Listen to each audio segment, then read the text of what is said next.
je bâtirai mon église et les portes de l'enfer ne prévaudront pas contre elle. C'est Jésus qui bâtit son église. Donc on se retrouve comme ça, ce n'est pas un hasard si ces chansons là sont chantées, ce n'est pas un hasard si ce message est prêché, mais ça prend vraiment qu'on vienne avec l'attitude, Seigneur, parle-moi. Parle-moi parce que ça c'est pour moi. Amen. Amen. Alors frère John, si tu peux lire haut et fort, verset 3 jusqu'au verset 8. Romains 12, à partir du verset 3 au verset 8. Par la grâce qui m'a été donnée, j'ai dit à chacun de vous de n'avoir pas de lui-même une trop haute opinion, mais de revêtir des sentiments modestes, selon la mesure de foi que Dieu a départi à chacun. Verset 4. Car comme nous avons plusieurs membres dans un seul corps, et que tous les membres n'ont pas la même fonction. Ainsi, nous qui sommes plusieurs, nous formons un seul corps en Christ. Et nous sommes tous membres les uns des autres. Puisque nous avons des dons différents, selon la grâce qui nous a été accordée, que celui qui a le don de prophétie l'exerce selon l'analogie de la foi. Que celui qui est appelé au ministère s'attache à son ministère. Que celui qui enseigne s'attache à son enseignement. Que celui qui exhorte à l'exhortation. Que celui qui donne la face avec libéralité. Que celui qui précise la face avec zèle, que celui qui pratique la miséricorde le fasse avec joie. Alléluia. Alléluia. Avec l'aide du Seigneur, je vais prêcher sur ce message. Que le serviteur serve. Alléluia. Que le serviteur serve. Alléluia. On peut déposer nos Bibles et lever nos mains vers le Seigneur. Seigneur, Dieu Tout-Puissant, béni sois-tu, Papa. Papa, nous te rendons grâce, Papa, pour ce moment, Papa. Alors que ton esprit est déjà en train de faire le mystère. Papa, nous voulons te dire déjà merci pour ce que tu as déjà fait et pour ce que tu vas faire, Papa, au milieu de nous. Oh Père, nous venons aujourd'hui sachant que ce message est pour nous, Papa. Oh oui, Seigneur, ce message est pour moi, Père. Parle, Seigneur, à ton église, Seigneur. Seigneur, donne-nous la direction, Papa. Donne-nous, Seigneur, la conviction, Seigneur. Montre-nous les voies que tu veux qu'on suive, Père. Oh, nous ne voulons pas sortir d'ici comme nous sommes rentrés. Mais nous voulons sortir changer, Seigneur. Transformer, Seigneur. Renouveler, Seigneur. Ayant, Seigneur, de nouvelles directions. Ayant pris de nouveaux engagements dans le Seigneur. Oh, que ton esprit agisse librement au milieu de ton peuple. Nous reprimons toute forme, Seigneur, de mauvaises pensées. Nous reprimons toute forme de doute. Nous reprimons toute forme d'esprit méchant, maléfique, qui se lève contre ta volonté. Au nom de Jésus-Christ, mais Seigneur, aie, Seigneur, pleinement ta volonté dans nos vies. Seigneur, où est moi le prédicateur, Seigneur? Où est, Seigneur, chacun d'entre nous? Nos oreilles pourront entendre la parole de Dieu. Nos cœurs pourront recevoir la parole de Dieu. Et nos pensées, Seigneur, afin qu'on la mette en pratique, Seigneur. Et qu'on produise du fruit, Père, qui nous mène jusqu'à la vie éternelle. Mais c'est avec action de grâce que nous avons prié. Si le peuple de Dieu peut dire au nom de Jésus. Au nom de Jésus. Alors, on peut le dire avec assurance. Au nom de Jésus. Au nom de Jésus. Encore une fois, au nom de Jésus. Au nom de Jésus. Si on peut battre nos mains pour le Seigneur. Alléluia.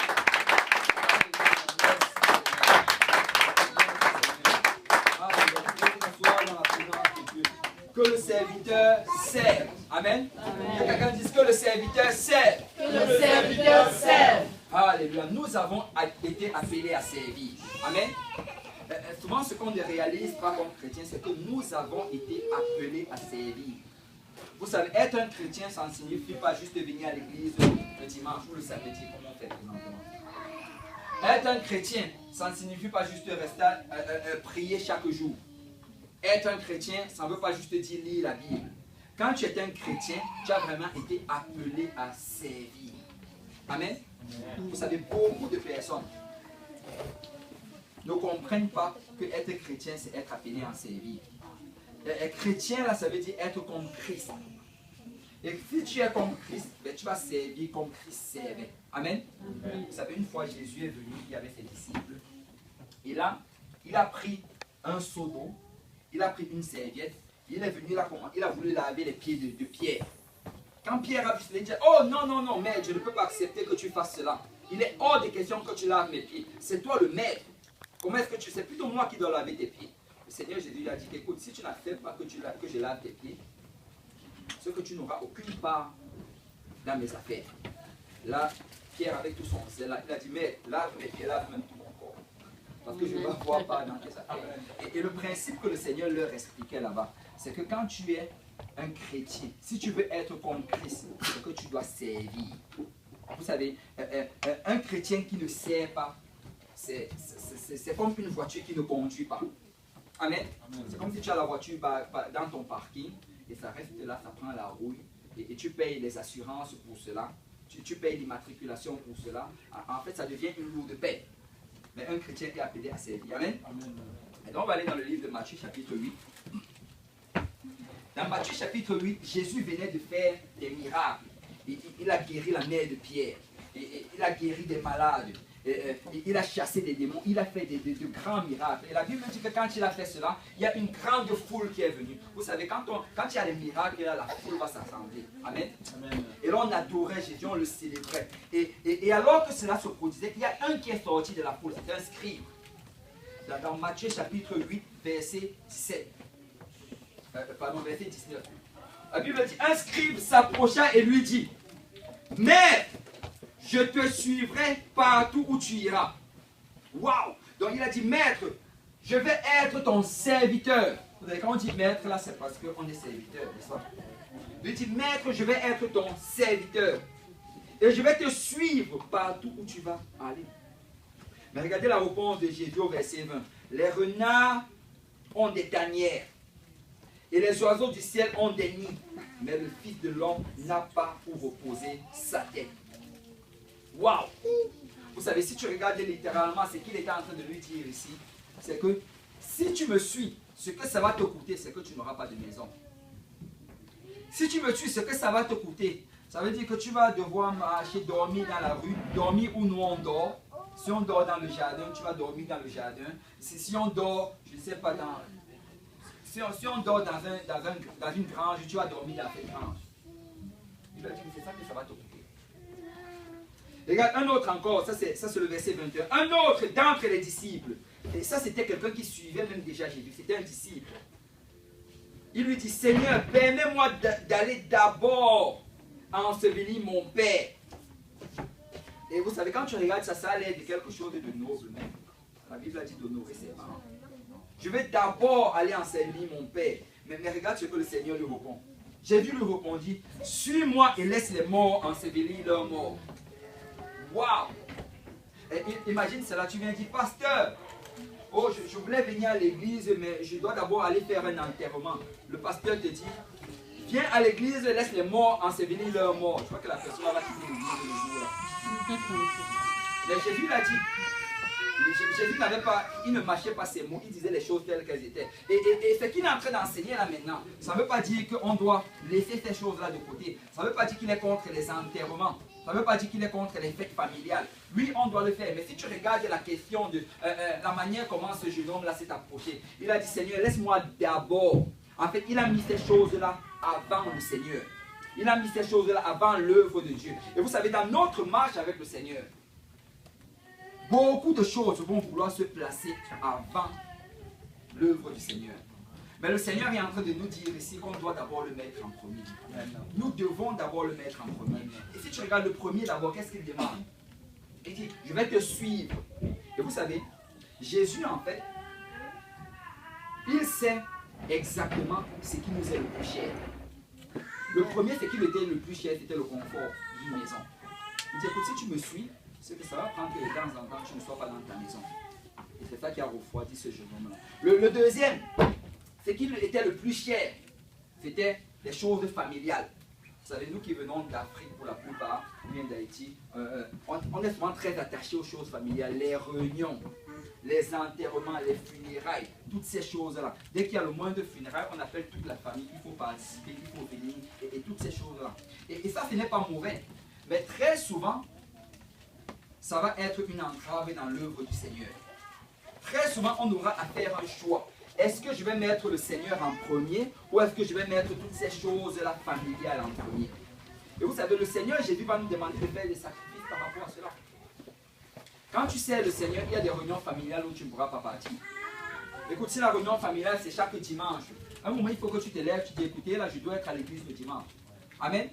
Je dois être à l'église le dimanche. Si vous voulez que je sois dans la réunion, ben, choisissez un autre jour, parce que dimanche, c'est le jour du Seigneur. Amen. Et le Seigneur nous demande de faire ces sacrifices-là. Mais vous savez, quand tu vas encore d'un autre endroit, ça c'est dans le livre de Matthieu chapitre 19. Dans Matthieu chapitre 19, la Bible nous dit qu'il y avait un jeune homme riche. Et ça c'est au verset 16. On dit, voici un homme s'approcha et il dit à Jésus, mon bon maître, que dois-je faire pour avoir la vie éternelle? Waouh! Vous savez, le désir de ce jeune homme-là, c'est je veux avoir la vie éternelle, je veux aller au ciel. Et c'est notre désir, amen. Vous savez, on peut mettre tout genre de raisons pour qu'on sert le Seigneur. Mais la raison fondamentale, à la base de cela, c'est parce qu'on veut aller au ciel. Amen. À la base de cela, c'est parce qu'on veut se trouver dans la nouvelle Jérusalem. On ne veut pas aller en enfer, mais nous voulons aller au ciel. Et ce jour, il dit, Seigneur, qu'est-ce que je dois faire? Dis-moi ce que je dois faire pour aller au ciel.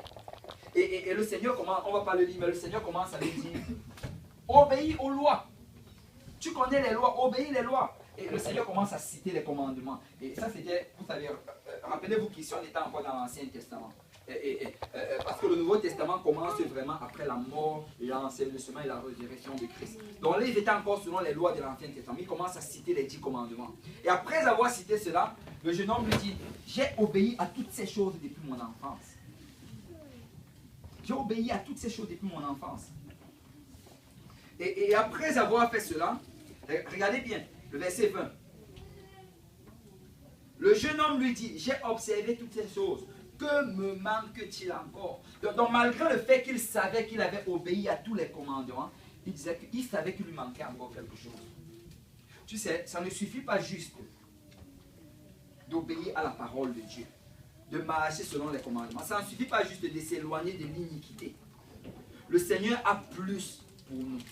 Le Seigneur a de plus grandes choses pour nous. Écoute, enfant de Dieu, ne reste pas juste à cet endroit-là où tu es juste en train d'essayer d'éviter de vivre dans le péché. Non, non, non. Quitte de cet endroit et entre dans les plus grandes choses que le Seigneur a pour toi. Mets le péché loin en arrière derrière toi. Mais dis que je vais commencer à travailler pour le Seigneur. Je vais commencer à m'investir dans l'œuvre du Seigneur. Oh, je ne suis plus en train de combattre contre la pornographie, contre la fornication, contre le mensonge ou le vol. Je suis déjà en train d'enseigner aux autres à combattre ces choses-là. Je suis en train d'annoncer les oracles de Dieu. Que non, regarde, tu dois faire ceci. Je vais témoigner de comment le Seigneur m'a délivré. Le Seigneur veut que nous entrons dans cette dimension-là. Amen. Amen. Nous ne devons pas rester des bébés spirituels qui attendent toujours d'être nourris. Mais nous devons entrer dans la dimension où on commence à entretenir les bébés. Amen. Amen. Et là, lui, il a reconnu qu'il me manque quelque chose. Qu'est-ce que je dois faire? Il y a quelque chose qui me manque. Regardez ce que le Seigneur Jésus lui a répondu, verset 21. Jésus lui dit, si tu veux être parfait, va, vends ce que tu possèdes, donne-le aux pauvres et tu auras un trésor dans le ciel. Puis viens et suis-moi. Waouh! Combien de personnes dans la maison de Dieu pourraient abandonner l'église si Jésus leur disait cela? On te dit, va à la maison, vends tout ce qui est chez toi, distribue ça aux pauvres dans ton quartier, et ensuite viens et suis-moi. Waouh! Jésus n'avait pas honte de dire les choses telles qu'elles étaient. Mais vous savez, quand on lit ceci, la Bible nous dit au prochain verset, après avoir entendu ces choses, le jeune homme s'en alla tout triste, car il avait de grands biens. Donc c'était un jeune homme qui était riche. Vous savez, Jésus ne nous appelle pas tous à se lever, aller vendre tout ce qu'on a, distribuer aux pauvres et venir habiter dans l'église. Amen. Ce n'est pas ça qu'il nous a appelé à faire. Mais à ce jeune homme, s'il était en train de pointer, c'était à quoi ce jeune homme s'attachait le plus. Parce que Jésus va toujours te demander la chose à laquelle tu t'attaches le plus. Et il n'est pas intéressé par tes vieilles chaussettes. Il est intéressé par la chose qui a le plus de valeur dans ta vie. Rappelez-vous quand il a appelé Abraham, quand il a appelé Abraham pour le sacrifice. Il dit, Abraham, je veux que tu m'offres ton fils, ton unique, celui que tu aimes, Isaac.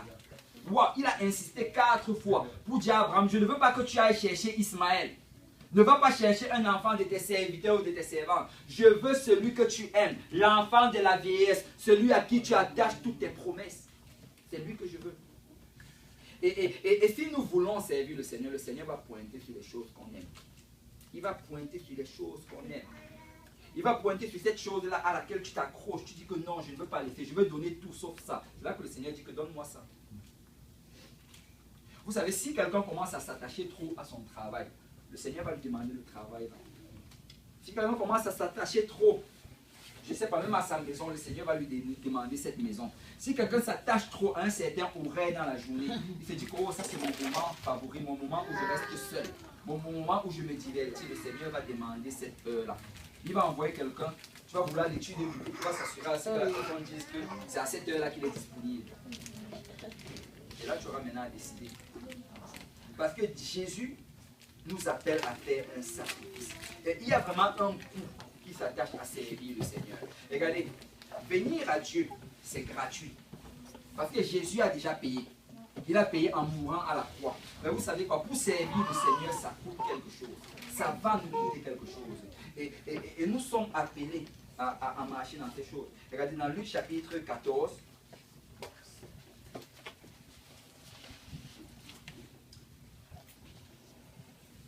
Dans Luc chapitre 14, on dit en fait qu'un jour, regardez ça à partir du verset 25, de grandes foules faisaient route avec Jésus. Il se retourna et leur dit, si quelqu'un vient à moi, et s'il ne hait pas son père, sa mère, sa femme, ses enfants, ses frères et ses sœurs, et même sa propre vie, il ne peut être mon disciple. Waouh! Il dit que si tu ne hais pas, c'est que tu ne peux pas être son disciple. Et quiconque ne porte pas sa croix et ne poursuit pas ne peut être mon disciple. Waouh! Vous savez, la Bible dit qu'il y avait de grandes foules qui le suivaient. Et là, subitement, il se retourne. Il a dit, écoutez-moi bien, si quelqu'un ne hait pas, il commence à citer toutes ces choses-là. Vous savez, on est dans une culture, en fait, qui est très attachée à la famille en ce temps-là. Ce n'est pas comme aujourd'hui, ici, là où les familles sont dispersées, mais tout le monde était attaché. Et il commence à pointer ton père, ta mère, tes frères, tes soeurs. Il dit que si tu ne les hais pas, tu ne peux pas être son disciple. Et quand tu parles de haïr ici, il n'est pas en train de dire par là que tu dois commencer à détester tes parents. Non, non, non. Qui parle de haïr, si tu regardes vraiment la signification, c'est toujours par rapport à qui tu mets en premier. Est-ce que tu mets Jésus en premier ou est-ce que tu mets ta famille en premier? Est-ce que tu mets Jésus en premier ou est-ce que tu mets ton père en premier? Si ton père te dit, écoute, si tu ne quittes pas cette église-là, ce que je ne veux plus rien à faire avec toi, est-ce que tu vas décider de suivre le Seigneur ou tu vas décider de suivre ton père? Et il y a plusieurs personnes aujourd'hui qui font encore face à cela. Mais nous avons choisi de servir le Seigneur. Amen. Nous avons choisi de nous accrocher à la parole de Dieu. Et il te fait cette promesse que si tu le fais, il va travailler dans ta famille. Mais ça prend d'abord qu'on fasse ce pas vers le Seigneur. Amen. Et regardez, il dit que si tu ne le fais pas, et par la suite, regarde, il commence à donner cet exemple. Il dit d'abord que lequel d'entre vous, il dit que si tu veux bâtir une tour, il faut d'abord que tu t'asseyes, que tu évalues combien ça va coûter de bâtir la tour, et que après cela, tu commences à la bâtir, quand tu t'assures que tu as assez de moyens pour la bâtir. Qu'il ne faut pas que tu commences jusqu'à la bâtir sans d'abord planifier, et après avoir mis les fondations, tu réalises que tu n'as pas assez d'argent pour finir. Il dit que les gens vont passer, on va regarder ta maison, on va juste voir les fondations, on va se moquer de toi. Et globalement, ce qu'il est en train de dire ici, c'est que pour servir le Seigneur, quand tu te dis Seigneur, je veux te servir, Seigneur, je veux marcher dans tes voies. Et très souvent, nous faisons cette prière vraiment sans réaliser. Tu te dis Seigneur, je veux te servir. Eh bien, il faut que, en t'engageant là-dedans, tu réalises qu'il y aura des sacrifices. En t'engageant là-dedans, tu réalises qu'il y a des choses que je vais devoir abandonner. Si je vais servir le Seigneur de la manière comment je dois le servir, il y a des choses dans ma vie que je vais devoir laisser. Et il y a un prix que je vais devoir payer, parce que c'est ça qui vient avec le service du Seigneur. Et regardez le verset 33. Ainsi donc, quiconque d'entre vous ne renonce pas à tout ce qu'il possède ne peut être mon disciple. Et ce qu'il est en train de dire ici, c'est que tout ce qu'on possède, on doit avoir une main légère sur cela. Que, oh oui, je la possède, mais Seigneur, si tu me dis à n'importe quel moment, laisse aller, je vais le laisser aller.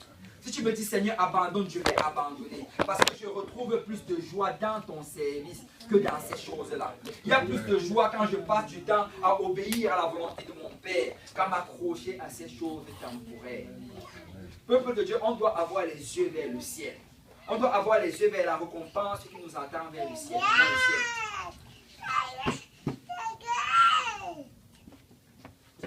Mais regardez ceci, dans Matthieu chapitre 19 encore, qu'on a lu tantôt, à partir du verset 27.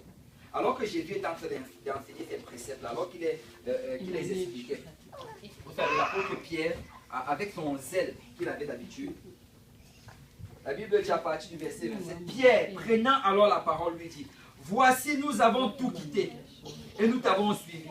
Qu'en sera-t-il de nous? Qu'en sera-t-il pour nous? Tu vas dire que Seigneur, nous avons tout quitté. Quand tu regardes les apôtres, en fait, eux, ils avaient vraiment tout abandonné pour le Seigneur. Si tu regardes l'appel de Pierre, le Seigneur est venu le voir, il était avec Jacques.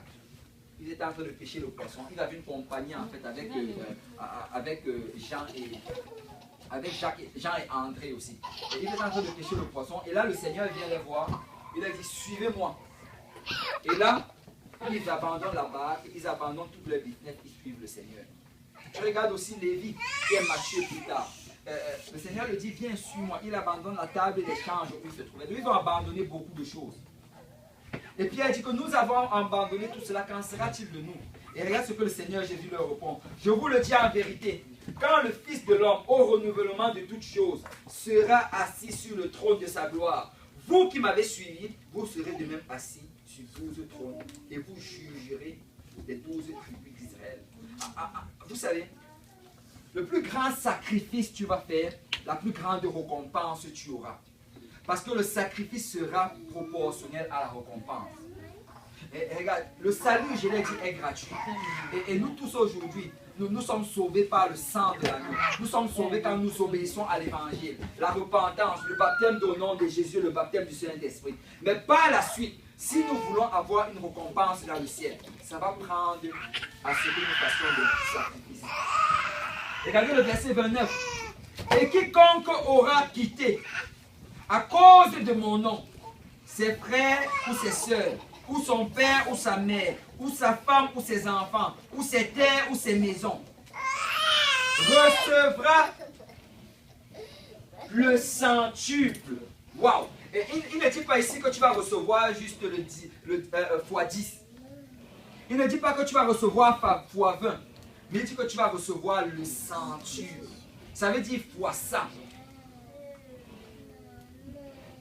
Et héritera la vie éternelle.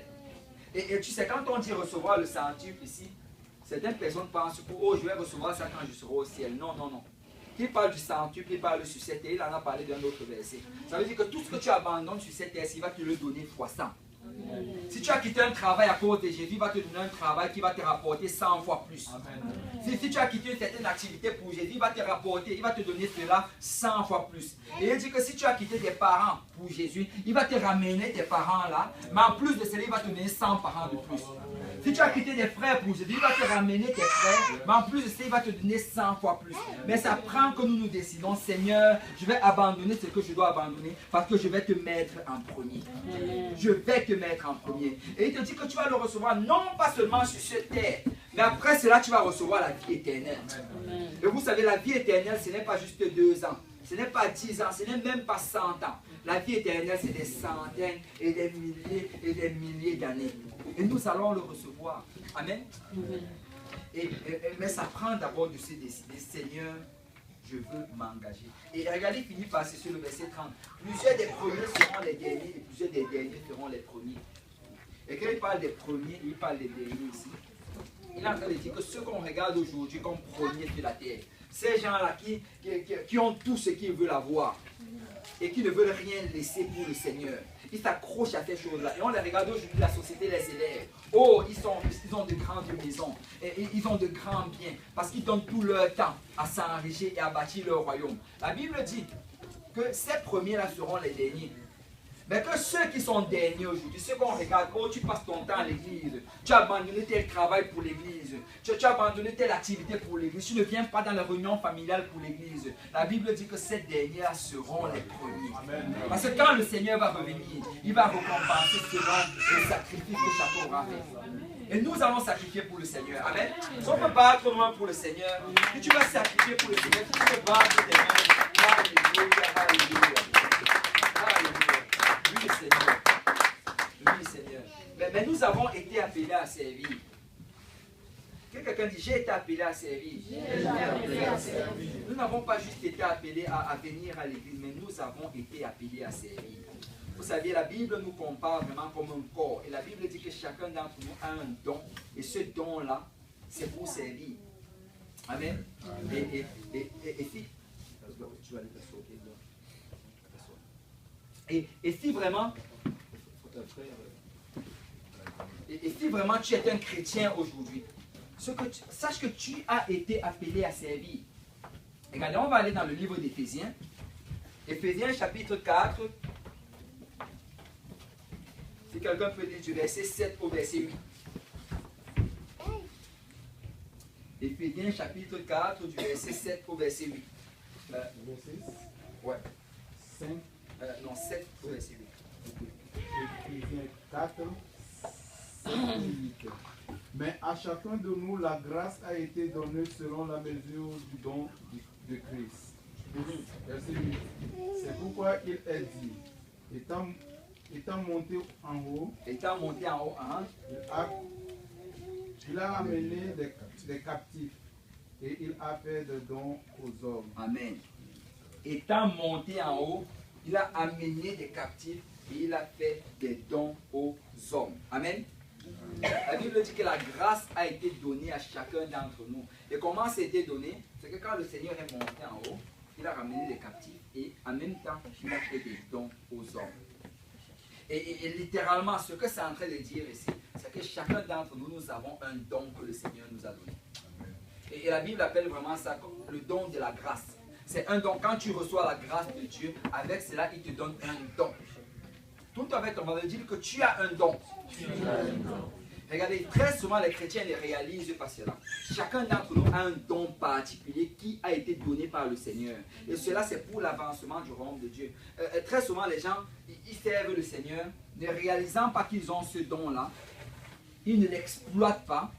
Et ils restent là. Et souvent, le Seigneur va révéler à d'autres personnes que cette personne qui a un don. Et quand on va même dire à cette personne que le Seigneur t'a donné ce don-là, la personne aura du mal à le croire. Mais réalisez vraiment que le Seigneur a donné un don à chacun d'entre nous. Et c'est un don distinct et un don particulier. On va aller dans le livre qu'on a lu en introduction, Romains chapitre 12. Et Paul ici parle à l'église qui est à Rome. Et Paul ici leur dit, vous avez des dons. Chacun d'entre vous, vous avez un don particulier. Et on va vraiment étudier cela. On va pouvoir voir vraiment dans quelle dimension le Seigneur nous appelle. Regardez, à partir du verset 3. Par la grâce qui m'a été donnée, Paul dit ici, par la grâce que moi, j'ai aussi reçu un don de la grâce. Je dis à chacun de vous de n'avoir de lui-même une trop haute opinion, mais de revêtir des sentiments modestes selon la mesure de la foi que Dieu a départie en chacun. Tu sais, il dit ici premièrement que nous avons chacun des dons. Et que connaissant le don qu'on a eu, qu'on doit avoir premièrement des sentiments modestes. Amen. Que quelqu'un dise modeste. Quand on parle d'habitude de dons, très souvent des personnes utilisent les dons que le Seigneur a eu, mais pas l'utilisent. Ils regardent tellement vers ces dons-là, après commencent à un peu être remplis d'orgueil. Mais la première des choses qu'on doit réaliser, c'est que premièrement, ce don-là, ce n'est pas parce qu'on a fait quelque chose de spécial. Amen. Si tu as reçu un don de Dieu, ce n'est pas parce que tu as servi le Seigneur plus que quelqu'un d'autre. Les dons de Dieu, don vraiment, ça vient d'un mot qui signifie gratuit. Dieu te l'a donné gratuitement. Il demande qu'on ait des sentiments modestes par rapport à cela. Et il y a un sentiment modeste, ça veut dire qu'on ne doit pas se comparer aux autres. Amen. Très souvent, dans l'église, ce qui va tuer l'esprit, c'est que les gens se comparent aux autres. Il regarde le don que quelqu'un d'autre a eu. Il regarde, il se dit, oh, je ne suis pas capable de faire comme telle autre personne. Écoute, Dieu ne t'a pas appelé à faire comme l'autre personne. Amen. Amen. Dieu a mis un don particulier en toi. Et c'est à chacun d'entre nous de discerner c'est quoi le don que Dieu m'a donné et de pouvoir le mettre en pratique. Amen. Amen. Et nous ne sommes pas dans un business où on doit comparer que telle personne sait chanter, moi je ne sais pas chanter. Telle personne est un bon évangéliste, moi je ne sais pas évangéliser. Telle personne enseigne bien l'étude, moi je ne... Non, non, non, non. Ce qu'on doit vraiment faire, c'est Seigneur, révèle-moi exactement c'est quel don que tu m'as donné. Et je veux marcher dans ce don-là et produire du fruit dans ce don. Amen. Amen. Et regarde, il dit selon la mesure de la foi. Ça veut dire que ce don-là a été donné selon une certaine mesure. Ça veut dire que vous pouvez être deux à qui on a donné le don dans la chanson, mais l'un va chanter mieux que toi. Et ce n'est pas grave. Amen. Amen. Ce n'est pas grave. Vous pouvez être deux à qui vous avez le don d'enseigner, mais l'un enseigne mieux que toi. Ce n'est pas grave, c'est selon la mesure de la foi. Le problème aujourd'hui dans d'autres générations, c'est qu'on nous enseigne dans le monde ce principe-ci, que nous sommes tous nés égaux, et que comme nous sommes tous nés égaux, nous pouvons tous tout faire. Et quand, ça, c'est vraiment, ça ne fait pas de sens. Pourquoi? Je vais vous expliquer quelque chose. D'abord, quand tu regardes les sportifs, là, ceux qui sont sportifs aujourd'hui, ceux qui sont peut-être des athlètes, la plupart d'entre eux ont des habilités que ceux qui ne sont pas des athlètes n'ont pas. Quand tu vois, il y a des beaux, regarde, quand tu regardes, avant je jouais beaucoup au soccer, il y a beaucoup qui désiraient être des professionnels au soccer. Mais tu sais, tu vas beaucoup jouer au soccer, mais à un certain niveau, là, pour passer à professionnel, ça va prendre que tu aies certaines habilités que d'autres n'ont pas. Il y a certains peut-être qui ont des poumons même différents des autres. Qui vont courir, sont capables de courir 3 heures sans s'essouffler. Et toi, tu commences à dire que tu vas compétitionner avec lui, là, tu ne vas pas aller bien loin. Vous savez, et le Seigneur a en fait donné une habilité différente à chacun d'entre nous. Et on doit discerner c'est quoi notre habilité. D'ailleurs, regardez, les doigts des mains, ils ne sont pas tous égaux. Amen. Est-ce qu'il y a quelqu'un ici que tous ses doigts sont égaux? Si avec quelqu'un est là maintenant, le Seigneur n'a pas créé tous les doigts égaux. Chacun des doigts a une taille précise, une grosseur précise, parce que ça a une utilité précise. L'index, je crois que c'est l'index, si je me trompe pas. J'avais déjà de l'école primaire. L'index n'a pas la même habilité que le pouce.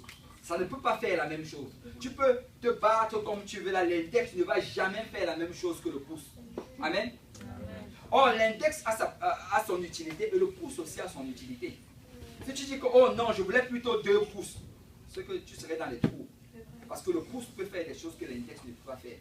Amen. Amen. Et le Seigneur n'a pas créé toutes choses égales, mais il a créé toutes choses avec une habilité spéciale. Et chacune des choses, chacun d'entre nous a un don spécial que Dieu a donné selon la mesure de la foi qu'il a départi en chacun d'entre nous. Amen. Et du coup, on ne doit pas se mesurer. On doit réaliser, être modeste par rapport à ça. Ce n'est pas parce que je sais chanter que l'autre ne sait pas chanter que je suis plus spirituel. Amen. Amen. Je sais chanter parce que Dieu m'a donné ce don-là. À cette personne-là, le Seigneur a donné un autre don. Amen. Amen. Et regardez par la suite, il dit, verset 4, comme nous avons plusieurs membres dans un seul corps, et que tous les membres n'ont pas la même fonction, ainsi nous qui sommes plusieurs, nous formons un seul corps en Christ, et nous sommes tous membres les uns les autres. Alléluia. Ça c'est un principe vraiment que nous devons saisir. Et que la Bible dit que nous sommes le corps du Christ. Et étant le corps du Christ, nous sommes chacun des membres différents. Regardez. Paul en parle encore dans le livre de 1 Corinthiens chapitre 12. Il dit que nous ne sommes pas tous l'œil. Amen. Et il dit que si nous étions tous l'œil, là, c'est que le corps ne pourrait pas fonctionner. Imaginez un corps qui est fait juste d'œil. Il ne va aller nulle part. Il va rester là, il va regarder. Il ne va rien manger, après il va mourir. Amen. Et par la suite, il dit que non, nous ne sommes pas tous oreilles. Et il dit que nous ne sommes pas tous mains. Il dit en fait que chacun d'entre nous, nous avons une habilité spéciale. L'œil a sa fonction, l'oreille a sa fonction, la bouche a sa fonction, les mains ont leur fonction. Et nous sommes tous un corps et nous devons tous travailler ensemble. Il ne faut pas que la main regarde le pied et dise, oh le pied là, moi j'aimerais être le pied. Si tu dis que tu aimerais être le pied, si tu devenais le pied, imaginez si on avait 4 pieds et aucune main. On n'allait pas aller bien loin. Amen. Donc la main a sa fonction, le pied a sa fonction. Sinon on dit, oh non, moi je voulais être l'oreille. Si tu étais l'oreille, mais où seraient les yeux? Donc nous sommes tous un corps et chacun d'entre nous a sa fonction. Donc chacun des dons dans la maison du Seigneur, ça a une fonction précise. Ne regarde pas ton don et tu penses que tu es plus important que quelqu'un d'autre.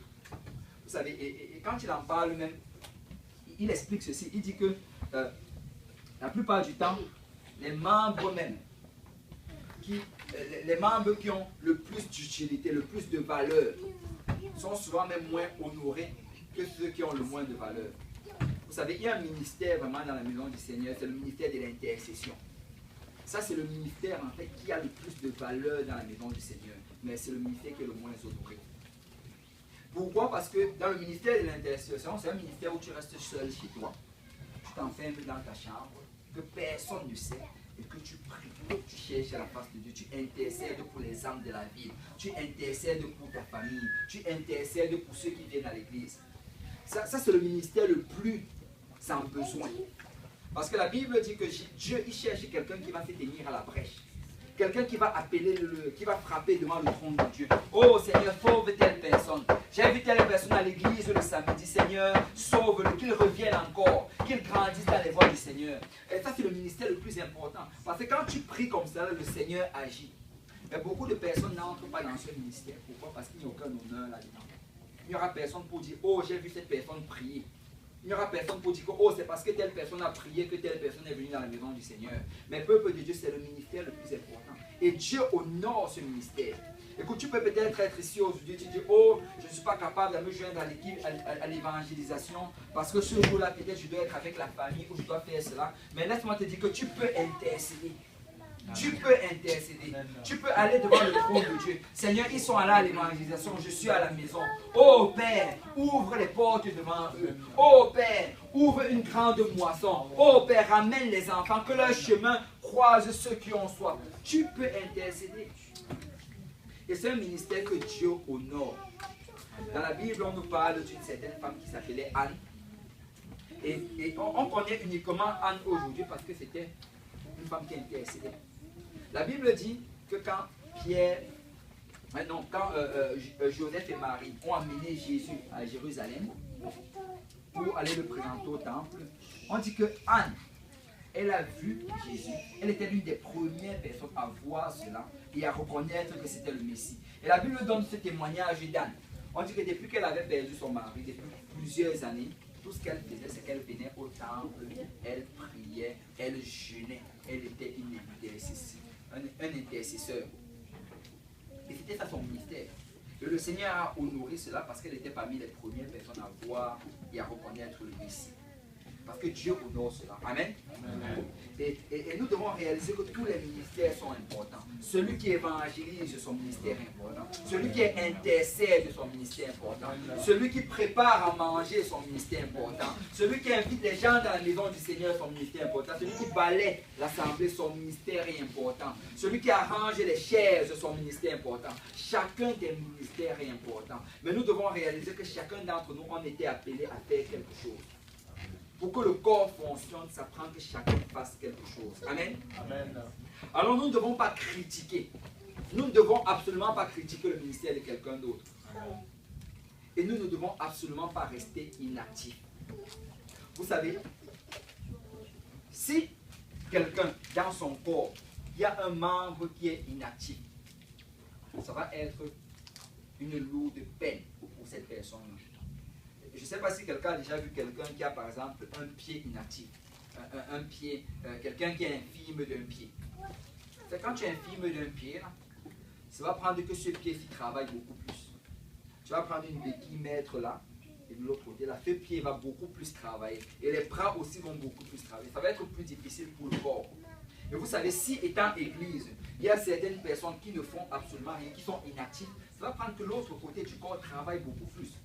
Mais vous savez, la chose avec cela, c'est que quand un membre du corps ne travaille pas, non seulement il va être une peine pour le reste du membre du corps, le reste du corps, mais en plus de cela, ce membre du corps ne va pas aller bien loin.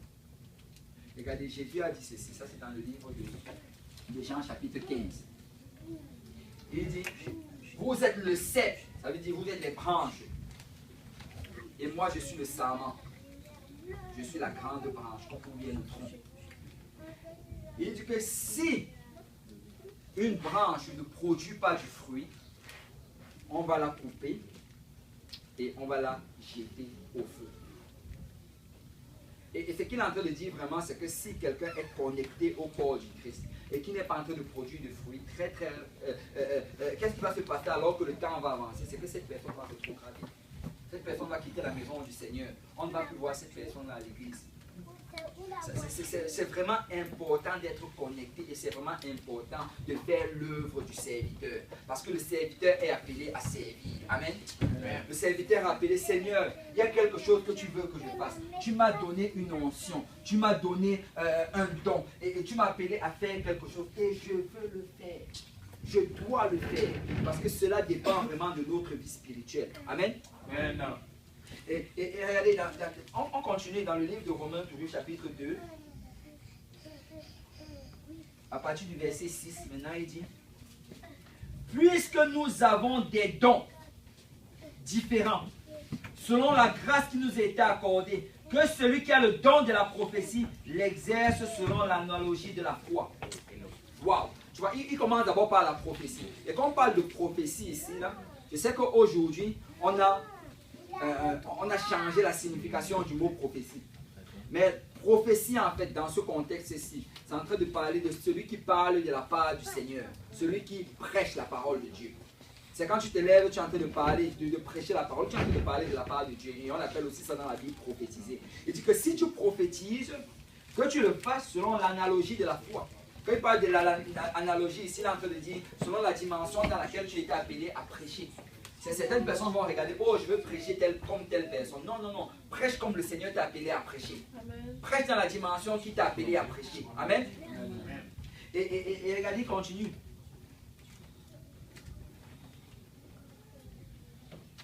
Que celui qui est appelé au ministère s'attache à son ministère. Et quand on parle de ministère, le mot ministère encore, c'est un autre mot qu'on a mal traduit aujourd'hui. Ministère signifie service. Quand on dit que quelqu'un c'est un ministre du Seigneur, c'est un serviteur du Seigneur. Dans la Bible, littéralement, là, quand tu vois ça, c'est serviteur. Et nous sommes des serviteurs de Dieu. Amen. Nous ne sommes pas appelés à nous lever au-dessus des autres, mais nous sommes appelés à chercher les choses les plus basses, les choses les plus humbles. Et parce que la Bible dit que l'humilité va précéder la gloire.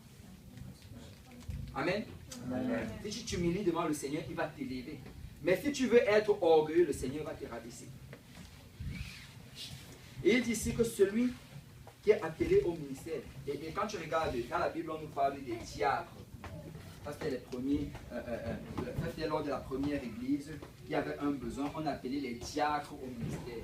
Aujourd'hui, on regarde souvent les diacres comme des personnes qui sont élevées, des personnes qu'on doit glorifier. Mais diacre, vraiment, l'appel du diacre, c'était de servir aux tables. L'appel du diacre, c'était que, ok, quand on va s'asseoir à manger là, à la fin du service, on va aller et c'est vous qui allez apporter la nourriture sur la table. Amen. Et ça leur rappelle. Aujourd'hui, on dit, oh, je suis diacre tel. Est-ce que tu sers à la table? C'était ça l'appel du diacre.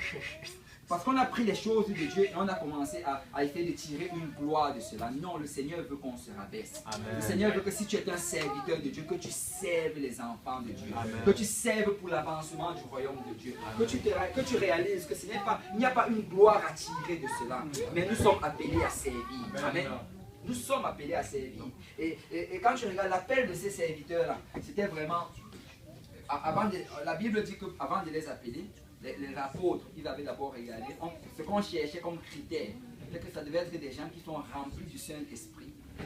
Waouh! Rien que pour servir au tables, il fallait être rempli du Saint-Esprit, rempli de sagesse et avoir un bon témoignage. Vous savez, souvent servir au tables, on le laisse à n'importe qui, mais le Seigneur veut que la personne soit remplie du Saint-Esprit. Parce que tout serviteur aujourd'hui, si tu veux bien servir le Seigneur, tu dois être rempli du Saint-Esprit. Et aujourd'hui, on a plusieurs services qu'on fait. Et quand je vais donner un service, ceux par exemple qui apportent à manger, ça c'est un service. il faut être rempli du Saint-Esprit pour le faire. Amen. Parce que pour préparer chaque samedi et apporter à manger, il faut être rempli du Saint-Esprit. Amen. Et il faut être rempli, la Bible dit rempli de Saint-Esprit, rempli de sagesse. Pour servir, là, ça peut aussi être rempli de sagesse. Amen. Souvent quand on a des conférences, surtout à Saint-Laurent, tu vas voir comment, pendant qu'on sert souvent la nourriture, on dit souvent que quand on commence à manger, c'est comme si le Saint-Esprit parlait. Parce que la nourriture, vraiment, ça trouve la pensée de certaines personnes. Et quand on commence à servir, tu vas voir certaines personnes vont passer, alors que les gens servent, ils vont vouloir encore plus, sans réaliser qu'il y a d'autres personnes derrière. Oh, donc encore ça, la personne remplit le plat. Et ça prend vraiment d'être rempli du Saint-Esprit pour continuer à donner. Parce que si le jour-là, tu n'as pas prié, là, hey, il y a tout de là, tu vas commencer à crier. Mais ça prend d'être rempli du Saint-Esprit, amen. Et vous savez, tout ministère aujourd'hui, ce sont des services. Écoute, ceux qui partent par exemple chercher les gens pour les amener à la maison de Dieu, ça prend d'être rempli du Saint-Esprit. Tu vas arriver, tu vas garer devant la porte de quelqu'un, tu l'as averti depuis 3 heures que tu allais être là. Mais ça se fait au moment-là que, oh attends, je vais aller me laver. Ça prend d'être rempli du Saint-Esprit. Et pour faire l'œuvre du Seigneur, ça prend d'être. Il faut réaliser que nous sommes des serviteurs. Amen. Et quelqu'un avait dit ceci. Que tu réalises que tu es serviteur le jour où on commence à te traiter comme un. C'est facile de dire je suis un serviteur, mais le jour où on te traite comme un serviteur, c'est le jour-là que tu sais vraiment si tu es un serviteur.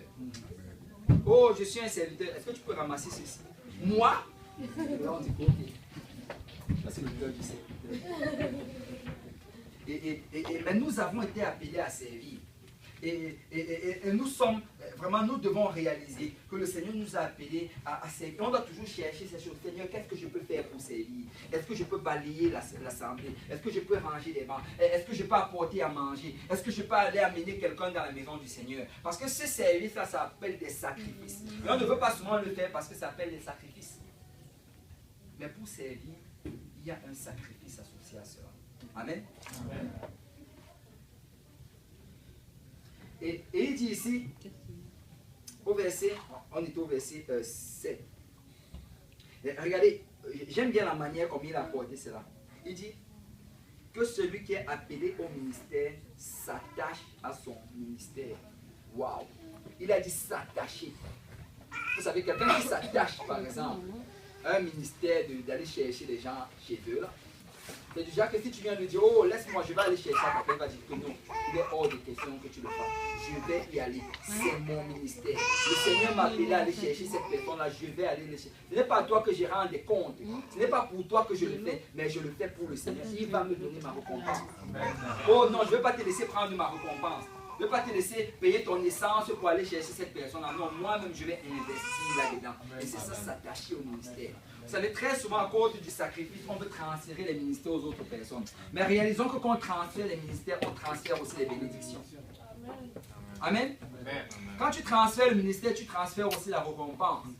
Mais la Bible dit que celui qui est appelé au ministère s'attache au ministère.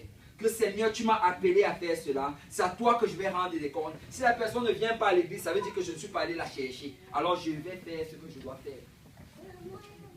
Amen. Amen.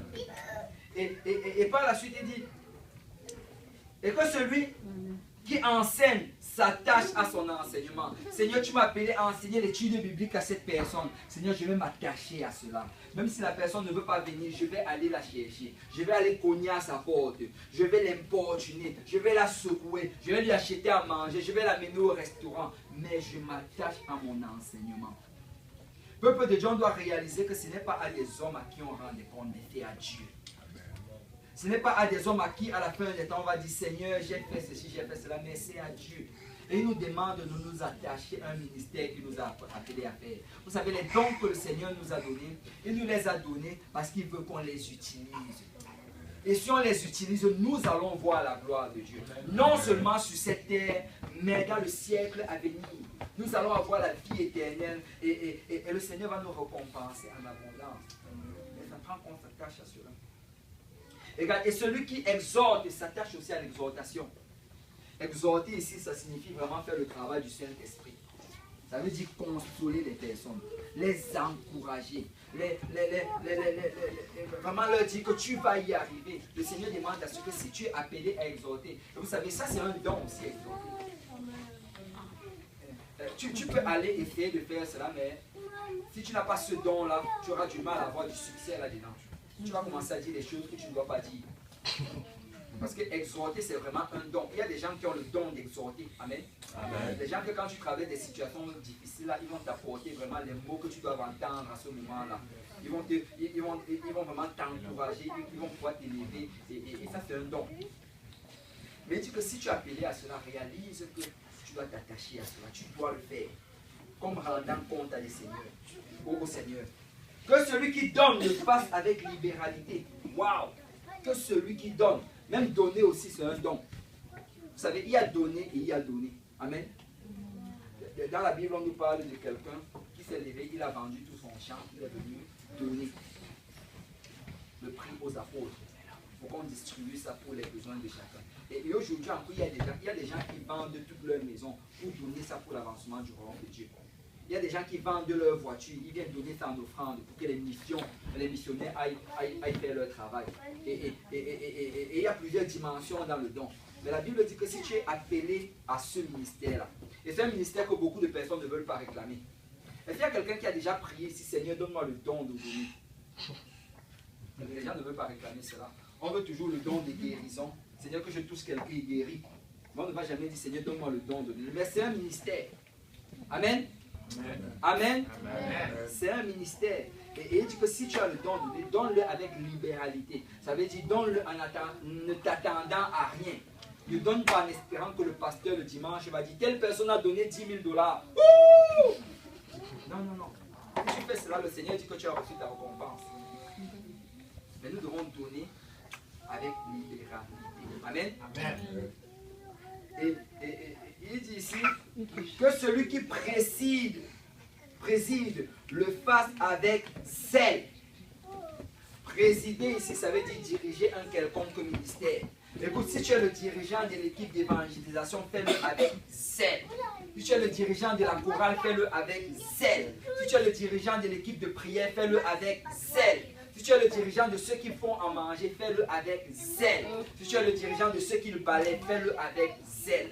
Le Seigneur appelle tout dirigeant de le faire avec zèle. Quand on dit le zèle, là, c'est avec enthousiasme. Ça veut dire, peuple de Dieu, nous allons balayer cette église. Alléluia. On va balayer, ça va être tellement propre, ça va briller. Ça va être l'église la plus propre dans toute la ville. Amen. Oh, nous allons préparer ce repas. Ça va être le meilleur repas. Il faut que quelqu'un, quand il mange ça, il ressente le Saint-Esprit. Amen. Le Seigneur veut qu'on fasse des choses avec elle. On va évangéliser.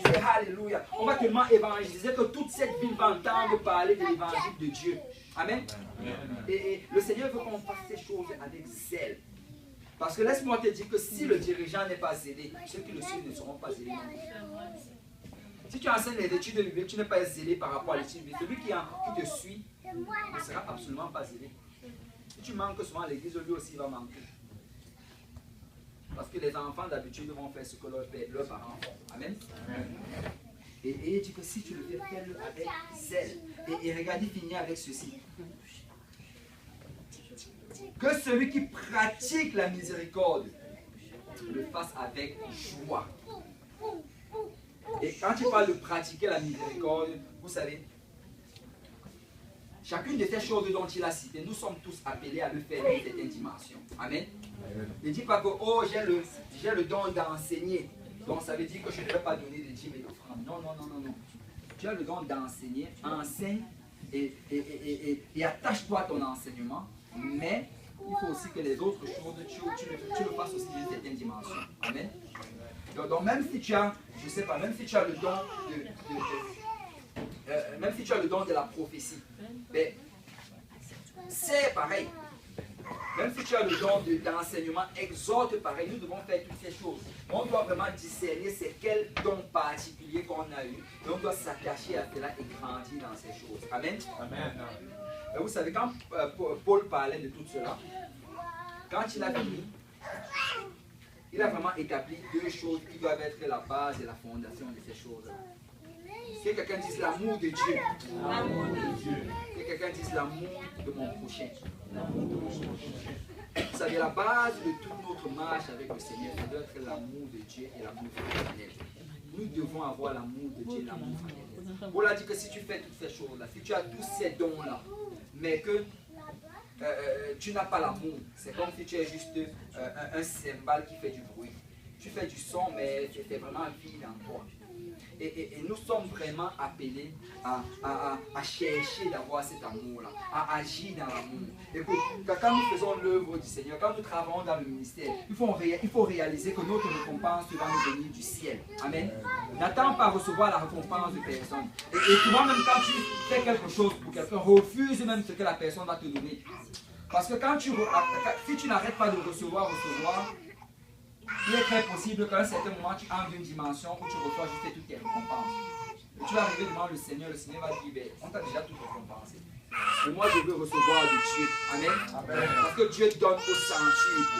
Dieu donne Dieu ne donne pas juste une petite quantité, mais il donne en abondance. Donc nous devons vraiment rechercher d'avoir l'amour et prier, Seigneur, donne-moi l'amour. Donne-moi l'amour pour ton œuvre. Donne-moi l'amour, Seigneur, pour mon frère et pour ma soeur. Et que je fasse cela en réalisant qu'il y a des âmes qui vont en enfer.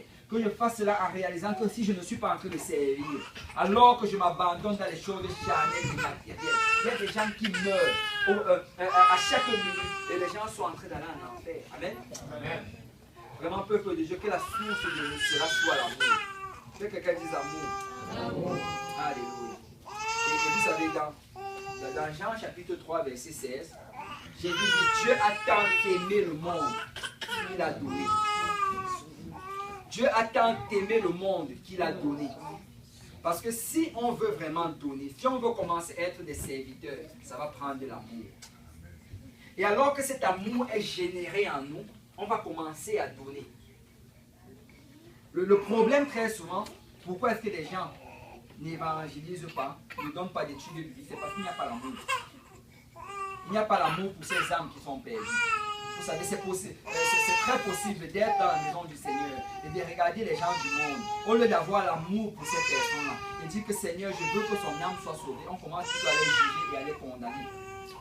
Mais le Seigneur veut générer en nous de l'amour. Le Seigneur veut générer en nous ce désir-là de voir ces personnes sauvées. Le Seigneur veut générer en nous vraiment ce désir de Seigneur. Je ne veux pas que ces personnes aient un enfer. Je ne veux pas que mes frères et mes soeurs aient un enfer. Je ne veux pas que mes collègues de travail aient un enfer. Je ne veux pas que mes parents aient un enfer. Mais Seigneur, génère cet amour en moi. Mets en moi ce désir de prier pour eux, de gêner pour eux, d'intercéder pour eux. Que cet amour génère en moi le désir de les inviter dans la maison du Seigneur. Génère en moi le désir de me lever et de faire une étude biblique avec eux. On doit vraiment prier pour cette passion. Parce que laisse-moi te dire que si tu désires Seigneur, cela, le Seigneur va te le donner. Amen.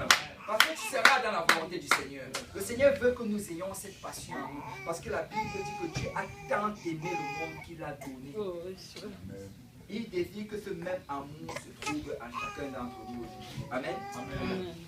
On va aller dans le livre de Philippiens, chapitre 2. Alléluia.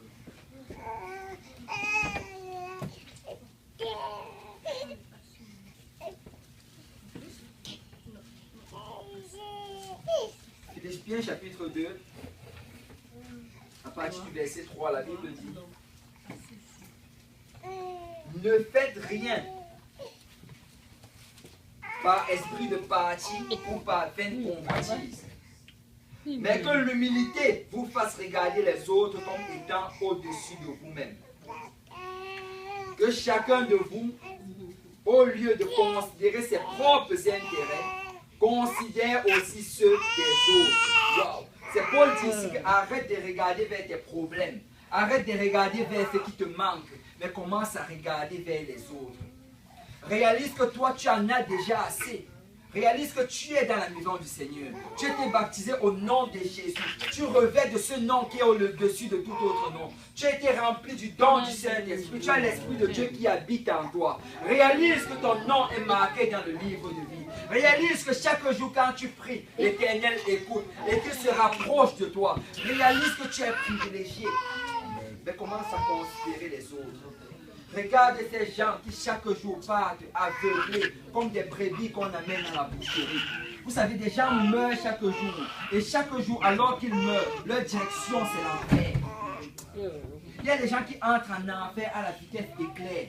Et on doit réaliser cela. Et on doit dire, Seigneur, je veux être un serviteur. Seigneur, je veux que tu m'utilises pour ton royaume. Seigneur, utilise-moi pour gagner une âme. Oh, Père, peut-être que je n'ai pas le don d'enseigner, mais je peux quand même enseigner une étude biblique. Amen. Peut-être que je n'ai pas le don d'exhorter, mais je peux quand même exhorter une personne. Peut-être que je n'ai pas le don de la prophétie, mais je peux me tenir à mon lieu de travail. Je peux me tenir dans les rues et prêcher la parole de Dieu. Dire à quelqu'un, Jésus t'aime. Jésus veut te sauver. Jésus veut te remplir de son esprit. Le Seigneur veut qu'on commence à détourner nos yeux des choses matérielles. Parce que nous avons tellement reçu de Dieu. Et nous avons reçu des dons de la part de Dieu. Et ça prend qu'on commence à les utiliser. Amen. Amen. Et Paul intercède avec ce peuple. Paul est en train de négocier. Il dit, écoutez d'arrêter de ces choses. Arrêtez de considérer vos intérêts personnels, vos propres intérêts. Mais considérez aussi ceux des autres. Verset 5. Ayez en vous les sentiments qui étaient en Jésus-Christ. Alléluia. Il parle ici des sentiments d'humilité. Ayez en vous ces sentiments. Ne soyez pas des chrétiens orgueilleux, des chrétiens hautains. Oh, moi je sers le Seigneur, je suis bon. Eux, ils ne servent pas le Seigneur, ils sont pourris. Non, non, non. Mais ayez ces sentiments d'humilité. Oh Seigneur, j'ai vu, tu as tellement fait pour moi. Si je te sers aujourd'hui, c'est par la grâce. Et tu m'as donné le don de la grâce. Alors Seigneur, je veux que tu fasses la même chose pour ces autres personnes. Sauve ton collègue de travail comme tu m'as sauvé. Sauve mes parents comme tu m'as sauvé. Sauve mes cousins comme tu m'as sauvé. Sauve mes voisins comme tu m'as sauvé. Il dit, ayez en vous les sentiments qui étaient en Jésus-Christ. Lequel, existant en forme de Dieu, n'a point regardé comme une proie à arracher d'être égal à Dieu. Alléluia. Regarde, quand il dit existant en forme de Dieu, la Bible nous dit que Jésus est Dieu manifesté en chair. Ça veut dire que Dieu, étant sur son trône, il a regardé cela, il a dit que non, j'aime tellement ce monde que je vais m'humilier, je vais me rabaisser et venir et marcher sur cette terre comme un simple homme.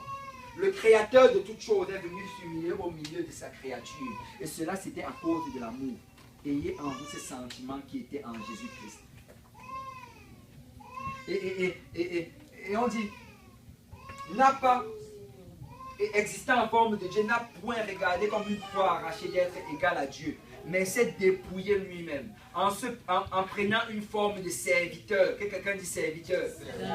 En devenant semblable aux hommes. Et après s'être trouvé dans la situation d'un homme, il s'est humilié lui-même, se rendant obéissant jusqu'à l'obéissance, jusqu'à la mort, même jusqu'à la mort à la croix. Alléluia. La Bible nous dit que Dieu s'est humilié 2 fois. La première humiliation, c'est quand il s'est revêtu d'une chair faite de terre. La deuxième humiliation, c'est qu'il a dit que, écoutez, ils ont péché, mais moi je vais mourir à leur place. Je vais m'humilier dans les rues de Jérusalem. On va me fouetter, on va m'insulter, on va me mettre sur la croix, on va me courir tout nu au milieu de tout le monde. Mais je vais le faire pour le salut de ces personnes qui me suivent. Et le Seigneur veut que nous ayons ces sentiments d'humilité. Oh Seigneur, utilise-moi.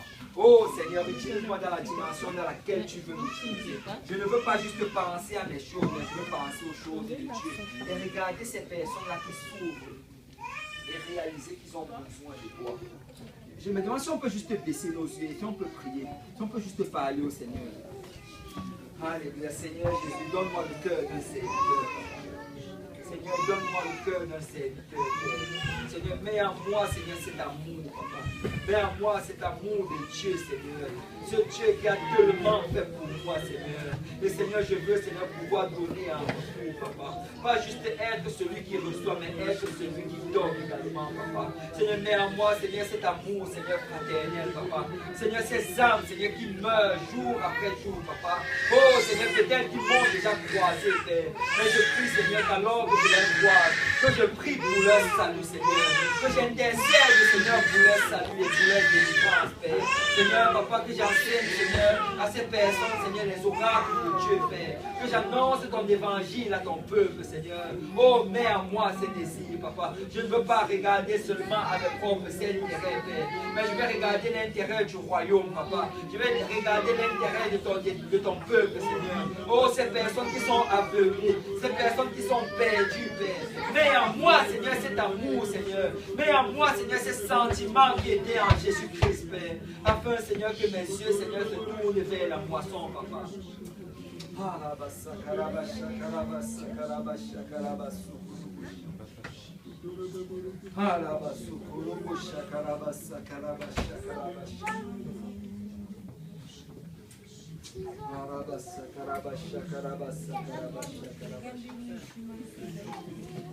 Alléluia. Verset 9, la Bible dit, c'est pourquoi aussi Dieu l'a souverainement élevé. Parce que laisse-moi te dire que si tu te rabaisses, Dieu va t'élever. Si tu fais l'œuvre du Seigneur, Dieu va te bénir. Très souvent, on regarde, oh, j'ai besoin de ceci, j'ai besoin de ceci, j'ai besoin de cela. Mais Dieu te demande, est-ce que tu as regardé les besoins? Parce que si tu regardes les besoins de Dieu, Dieu va s'occuper de tes besoins. Il dit, c'est pourquoi Dieu l'a souverainement. Quand on parle de souverainement, ça veut dire pas besoin de son aide. Ce n'est pas la main souveraine de Dieu. Dieu va souverainement t'élever au-dessus de tout nom. Et il lui a donné le nom au-dessus de tout nom, afin qu'au nom de Jésus, tout genou fléchisse dans les cieux, sur la terre et sous la terre, et que toute langue confesse que Jésus-Christ est Seigneur à la gloire de Dieu le Père. Alléluia. Que quelqu'un dise que le serviteur sert. Peuple de Dieu, peut-être tu te dis serviteur de Dieu. Le Seigneur Jésus t'appelle à servir. Il t'appelle à servir. Il t'appelle à regarder vers ce don qu'il t'a donné et dit, Seigneur, je vais le mettre en pratique. Il t'appelle à dire, Seigneur, révèle-moi davantage mon don. Révèle-moi davantage ce à quoi tu m'appelles. Et je vais le faire. Et je vais le faire. Amen. Amen. Si on peut s'élever dans la présence du Seigneur.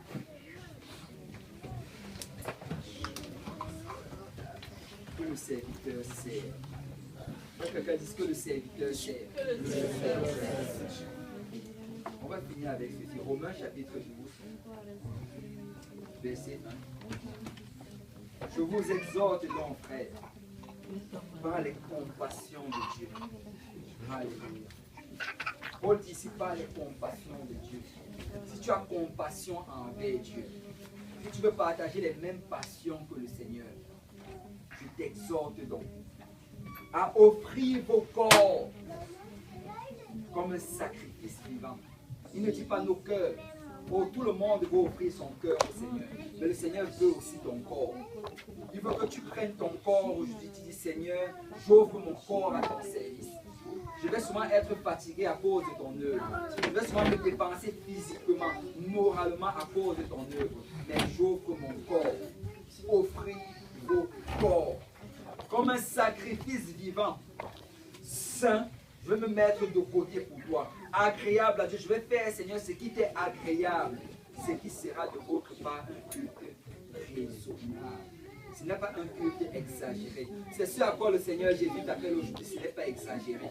Écoute, il a tellement fait pour toi que le peu de choses auxquelles il t'appelle, ce n'est pas exagéré, peuple de Dieu. Tu peux servir le Seigneur. Oh, tu regardes, tu dis, oh, c'est trop pour moi. Non, non, non, ce n'est pas trop pour toi. Tu peux le faire pour le Seigneur. Parce que Jésus a tellement fait pour toi. Il est mort à la croix pour toi. Il a versé de son sang pour toi. Il s'est humilié pour toi. Alors, peuple de Dieu, ce n'est pas exagéré. C'est un culte raisonnable. Ne vous conformez pas au siècle présent. Écoute, ne te laisse pas emporter par ce qui se passe dans ce siècle. Oh, le siècle présent va nous dire, oh, il faut que tu travailles plus et te faire plus d'argent. Le siècle présent, oh, tu n'as pas le temps pour aller dans la maison du Seigneur. Tu n'as pas le temps à te consacrer dans l'œuvre du Seigneur. Oh, pourquoi est-ce que tu vas aller évangéliser? Pourquoi gaspiller ce temps alors que tu peux te divertir? Pourquoi est-ce que tu dois aller donner une étude biblique? Tu peux gagner de l'argent pendant ce temps. Oh, peuple de Dieu, ne te conforme pas au siècle présent. Ce siècle va passer. Un jour, la trompette va sonner. Et le Seigneur Jésus va revenir. Il va nous demander de rendre des comptes pour chacune des choses qu'on a faites. Ne vous conformez pas au siècle présent, mais soyez transformés par le renouvellement de l'intelligence.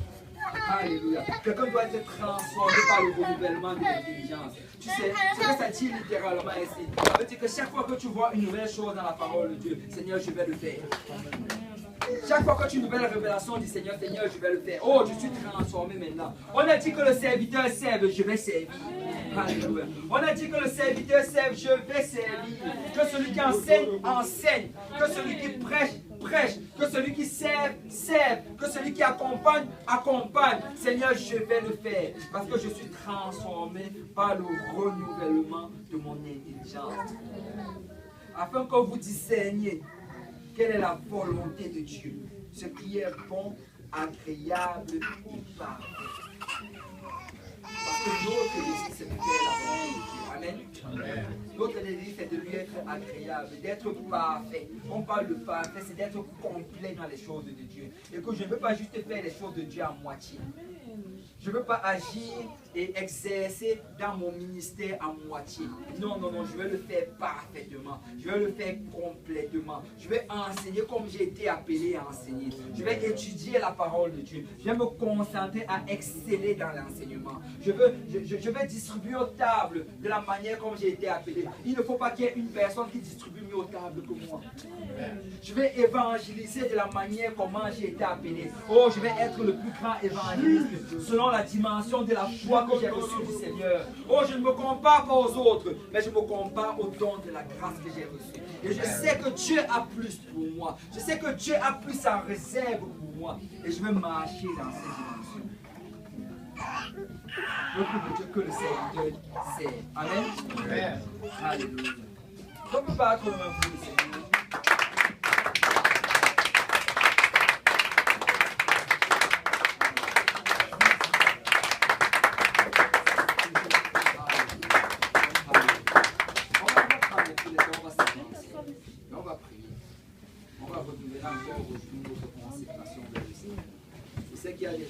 À qui le Seigneur a appelé.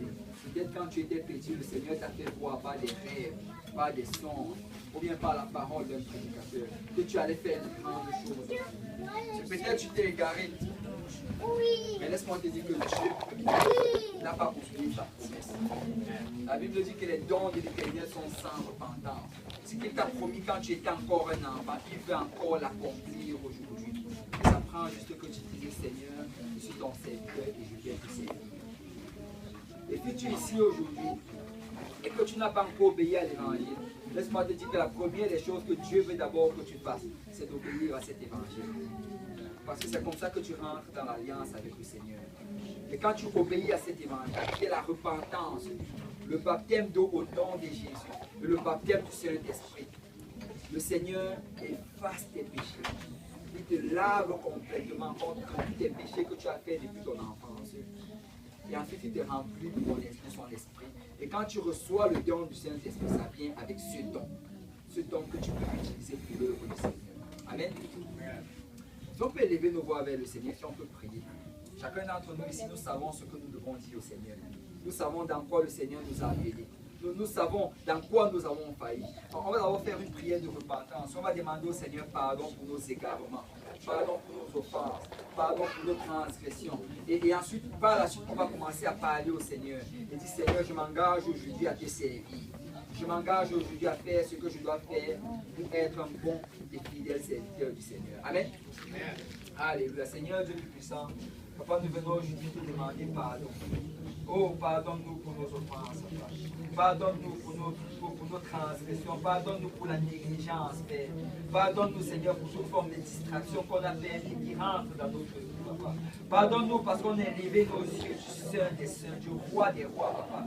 Et qu'on les a dirigés, Seigneur, vers les choses charnelles et matérielles et temporaires, Père. Pardonne-nous, Seigneur, parce que nous avons désobéi à ta parole.